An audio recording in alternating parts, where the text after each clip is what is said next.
yw Eurig a fi yw'r perchynog Jackie James. Wel, mae cael y siop Jackie James ar Stryd y Brenin yn Caerfyrddin yn gret achos mae fersau bach o hwb i'r gorllewin rhywfaint. Dwi'n teimlo bod pobl yn tueddu i drefeili felly mwy i Caerfyrddin oherwydd yr amrywiaeth sy'n gael. Dechreuon ni Jackie James nôl yn 2015 mas o bach o rwystyr ynglyn a o'n i am dillad neis a o'n i byth lle cael y dillad o'n i moyn o fewn yr ardal o'n i moyn o beth o steil o'n i am.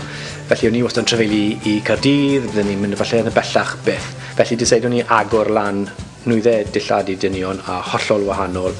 Am sy'n siarad i dillad dynion, ni'n gwneud pethau falle bach mwy anghyffredin o'r siwtiau i'r siacedi, lawr i'r siortiau, chrysau-t. Mae'r Cymraeg yn bwysig achos fi'n Gymro i ddechrau, felly mae hynny'n yn start go lew. Pan mae pobl yn dod mewn i siop, ni wastad yn trial dechrau y sgwrs yn Gymraeg. Mae da ni wedyn lot o cwsmeriaid sydd o'r gorllewin. Amser maen nhw'n dod mewn i'r siop, dwi'n credu bod nhw'n hapusach trwy'r gyfrwng y Gymraeg.